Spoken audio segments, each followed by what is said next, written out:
Welcome to Snooze Worthy, a podcast by Parenting Practice of Colorado, your window into the world of pediatric sleep, where we explore the science behind sweet dreams, effective sleep teaching techniques, and all the intriguing nuances of your child's slumber. I'm your host, Lindsay Birchfield. And I'm Paige Legault. Together, we're here to guide you through the labyrinth of parenting, offering insights, strategies, and science-backed advice to make parenting during those early childhood years not just manageable, but truly memorable. As pediatric sleep specialists, we've seen the transformational power of sleep in countless families. And because parenting is a journey, we won't stop at sleep. We'll provide you with valuable parenting tips for every aspect of early childhood, from managing tantrums to fostering creativity and hitting those all-important milestones. So whether you're a seasoned parent in need of a sleep overhaul or a new parent preparing for the joys and challenges of early childhood, Snooze Worthy is your trusted resource. Join us as we unravel the science of sleep, share practical advice, and make parenting truly snooze-worthy.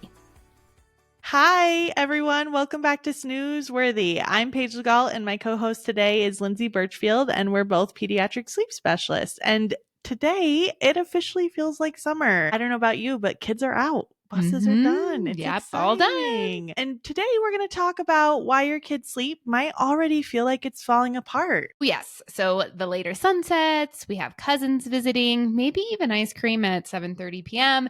It's a total vibe, right? But it's not exactly the most sleep friendly.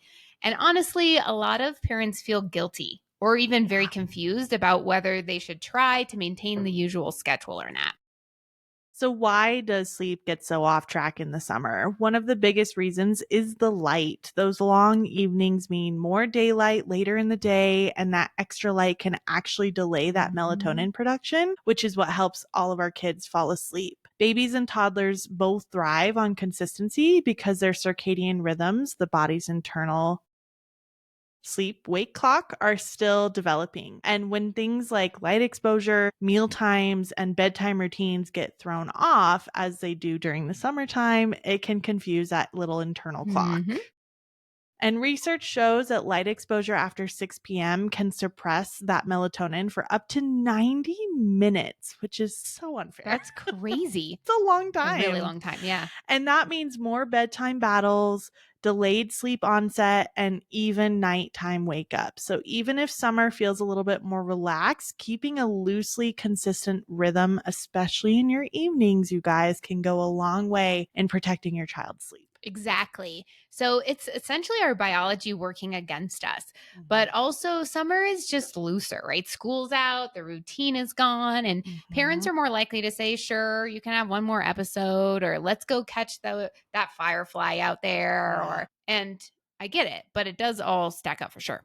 Yeah, absolutely. And we also see a lot of travel, later dinners, outdoor events, public things that we want to go to, and kids who are overstimulated and overtired at the same time. It can just cause for a terrible night, and the next 24 hours can also be affected. Absolutely. So now that we've kind of laid out that chaos, let's talk about a strategy. So what can parents actually do?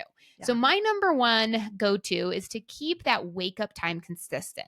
Even if the bedtime slips a little, it really does help to anchor the circadian rhythm to wake up each and every day at the same time. Critical.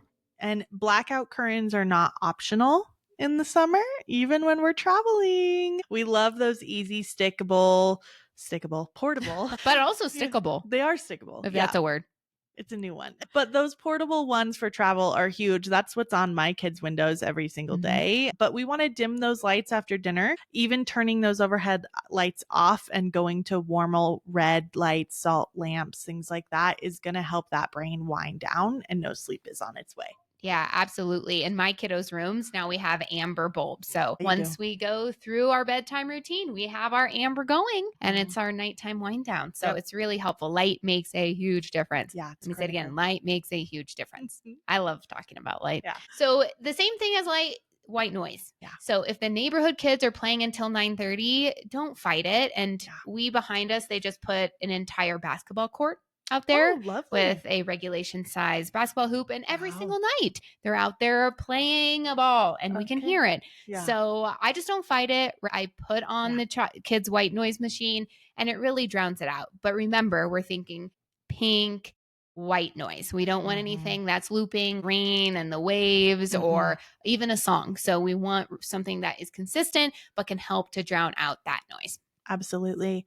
And I also tell families keep at least 4 to 5 nights a week predictable. If you're staying out late one night, try to make the next night a calm, early one. We call those reset nights.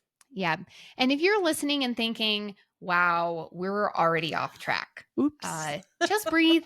It's okay. Summer is a little bit messy, and it's not about perfection at all, everybody. It's just about protecting rest as best as you can. Yeah. Absolutely. Let your kids stay up to watch fireworks. Just make sure the next day includes a nap or an early bedtime. You're not ruining everything by living your lives and enjoying the summertime. No.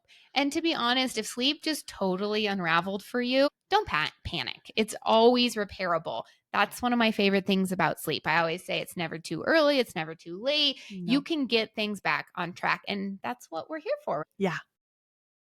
So to recap, light, lack of structure, and busy days are the big sleep disruptors in summer. But with simple tweaks like wake up, anchors, blackout curtains, and restful nights or reset nights, you can stay on track. And we'd really love to hear from you, okay? So what's your summer sleep struggle or success so far?